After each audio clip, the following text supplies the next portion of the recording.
السلام علیکم ورحمۃ اللہ وبرکاتہ۔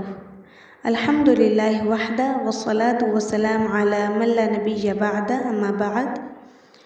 حروف شبہ مستعلیہ الف لام را کے سبق میں الف کی تفخیم و ترقیق مکمل ہو چکی ہے۔ آج کا ہمارا سبق لام کی تفخیم و ترقیق ہے، یعنی لام کو موٹا کب پڑھنا ہے اور باریک کب پڑھنا ہے۔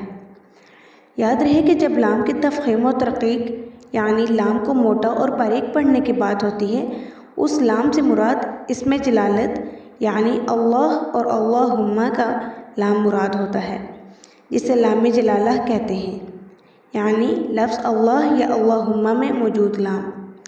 دائیں جانب دیکھیں لام کی تفخیم۔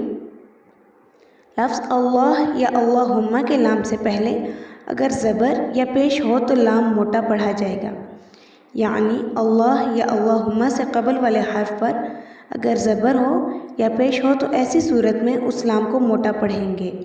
مثال دیکھیں، علیم اللہ سبحانک اللہم رحمت اللہ۔ اس کے بعد بائیں جانب دیکھیں لام کی ترقیق۔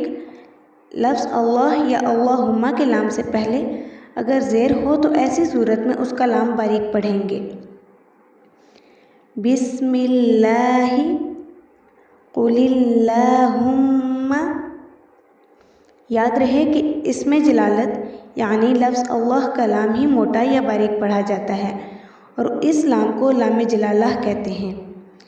اس کے علاوہ باقی جہاں بھی لام آئے وہ باریک پڑھا جائے گا اور اس لام کو لام تعریفی کہتے ہیں، جیسا اوپر کی مثالوں میں علیمہ میں موجود لام اور آخری مثال قل میں موجود لام تعریفی ہے، تو اس لام کو باریک پڑھیں گے چاہے اس سے پہلے کوئی بھی حرکت ہو۔